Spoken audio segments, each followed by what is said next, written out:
Bombay non ferrous metal charitable trust Mumbai यांच्या वतीनं सूर्यमाळ इथं ब्लँकेट वाटप। आज सूर्यमाळ गावातील ज्येष्ठ नागरिक, निराधार महिला व गरजू लोकांना 150 ब्लँकेट, खाद्यतेल, साखर व फळे वाटप करण्यात आले। ऐन हिवाळ्यात ब्लँकेट वाटप केल्यामुळे गावकऱ्यांनी समाधान व्यक्त केलं।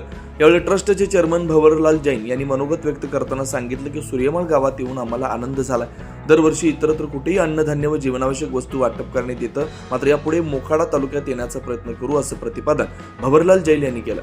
ट्रस्टचे अध्यक्ष सुरेश लायन जैन यांनी देखील गावकऱ्यांशी संवाद साधला। यावेळी माजी सभापती प्रदीप वाघ यांनी सांगितलं की आपण ऐन हिवाळ्यात दिलेल्या ब्लँकेटमुळे ज्येष्ठ नागरिकांना दिलासा मिळणार आहे। वाघ यांनी बॉम्बे मेटल चॅरिटेबल ट्रस्टचे आभार मानले। यावेळी सूर्यमाळचे माजी सरपंच, ज्येष्ठ नेते विष्णू हमरे व सरपंच गीता गवारी, उपसरपंच शिवराम हमरे यांनी पाहुण्यांचं स्वागत केलं।